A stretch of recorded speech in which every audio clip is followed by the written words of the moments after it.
Thank you, Sharath, and fellow checkmasters. How many of us looked into the mirror, took a nice 360-degree view of ourselves before we walked into the office today this morning? 180. Yeah, you can try 360.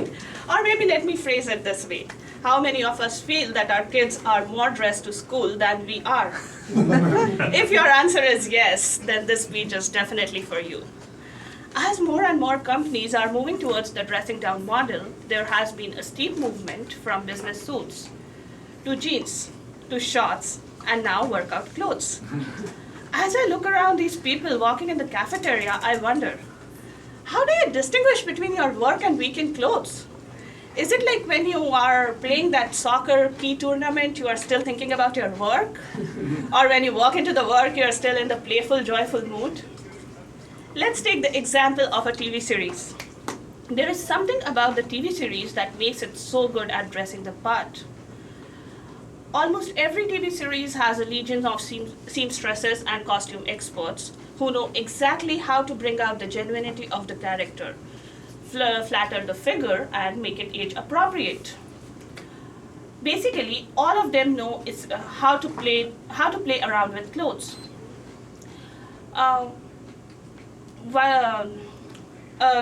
Clothes play a very essential part in bringing out the character in an actor, bringing out the right attitude and posture. If clothes can define real-life characters, how can they not define us? Real-life characters moving along in our life moving along and living a life of our dreams. As I move forward with my speech, I would list down 3 basic points why I think you should definitely have a work wardrobe that is different from a weekend wardrobe. Firstly, clothes are symbolic, and they make you feel what you are. The way you dress yourself has a very profound impact on your self-perception and behavior. A cute outfit might give you the confidence boost of the day, but if you feel awesome in an outfit, it would definitely make you feel like, definitely make a sidewalk feel like a catwalk. I have experienced this a lot of times myself. If I am walking through a mall, the same mall aisle, and if I'm dressed sloppily, I would kind of try to sneak around in the corners and trying to avoid any familiar face whatsoever. But if I'm all dressed up, my hair is set, I would walk like a diva in those power heels. I would actually smile and greet to every person I encounter, and I would try to make sure that I do find someone in the crowd whom I know and I can talk to. The more successful you feel, higher are the chances that you would act successful, and this is an incredible positive feedback loop. Researchers at Journal of Social Psychology have demonstrated that students who thought that they were wearing a doctor's coat showed much heightened sense of awareness and attention as compared to those who felt that they were wearing painter's coat. It was all essentially the same coat. The only difference was the symbolic interpretation of the article of clothing. And thereby moving on to my next point. You like it or not, people all around you are judging you, subconsciously judging you, based on how you carry yourself, what is your appearance and posture. The type of clothing, if you are dressed up well, then you are definitely perceived to be a more sincere and productive individual. When I was an RCG at Intel, I'm still an RCG at Intel, but in the initial few months, I would walk around in the breezeway, I would meet these people, they would smile at me, pat me on the back, talk to me about school and fun and all that kind of stuff.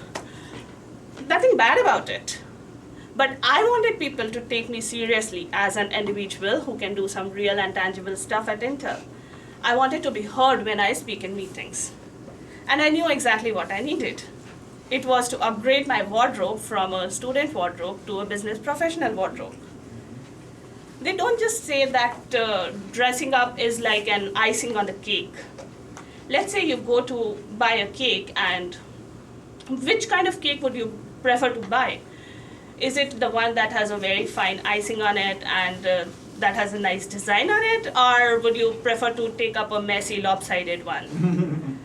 I'm sure you would go with the one that looks pretty, even though both might be delicious. It's just a normal instinct that people tend to understand people who are better dressed up as a better choice. That is exactly the reason why career counselors emphasize that you should always dress up for the job you want rather than the job you have. Lastly, clothes play a very important role in compartmentalizing your work and personal life. In an era where we are constantly plugged into our systems, even when we are away from work, it's very hard to understand if we are actually working or not. As I move through my day from work to gym to home, the type of outfit I'm wearing helps me bring out the mentality hat of what mood I need to set for the moment. This kind of boundary between your work and professional life is not just going to do great things in your personal life, it would also enhance your productivity to a great level. Thus, we saw how clothes play an essential part in shaping our identity of ourselves, people's identity of us, and most importantly, creating boundaries between our work and professional life. You are fabulous. You work fabulous. Then why save that dressing up for some special occasions? You deserve to look fabulous every single day of the year. This is exactly why I would encourage all of you to take those extra 2 minutes every morning and make sure you walk into the office with an outfit and with a look that creates mood for the day exactly as you want it to be. Clothes may not make the man, but they do have a great sense of feeling and awareness over the wearers. Over to you.